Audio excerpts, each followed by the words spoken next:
Всем доброго времени суток. Пес по кличке Роско оказался в приюте для бездомных животных города Вашингтон в возрасте примерно 7-8 месяцев. Малыша забрали прямо с улицы, как и большинство других питомцев.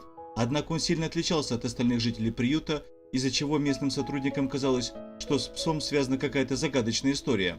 Со временем все животные, попадающие в приют, осваиваются, начинают дружить с волонтерами и остальными питомцами, становятся более открытыми и доверчивыми. Однако Роско вел себя совершенно иначе.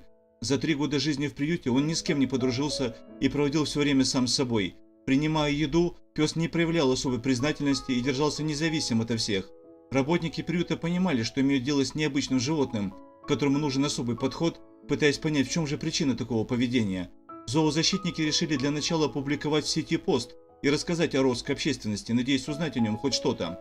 И они не ошиблись. Однажды волонтерам позвонил фермер, чье хозяйство находилось довольно далеко от приюта. Мужчина рассказал, что 3 года назад с территории фермы пропал его любимый пес.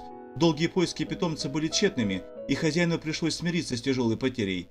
Прибыв на место, мужчина подошел к вольеру с Роско, и работники открыли дверь. Пес сразу же резко изменился в поведении и стал неузнаваемым. Он начал жадно принюхиваться к новому посетителю и сперва проявил страх и недоверие. Затем Роско пришел в себя и вдруг заплакал. Глаза фермера также наполнились слезами. Так произошло чудесное воссоединение хозяина и его любимого питомца. Оказалось, что настоящая кличка собаки – Коротышка. Пес изменился буквально на глазах. Неприветливый и суровый Коротышка стал ласковым и нежным. Он даже дал погладить и обнять себя. Видимо, бедняга все это время ждал любимого человека и хранил ему верность.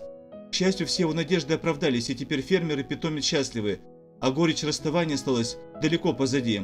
Спасибо за просмотр, подписывайтесь на канал. Если понравилась история, ставьте лайк, оставляйте свой комментарий. Всем пока!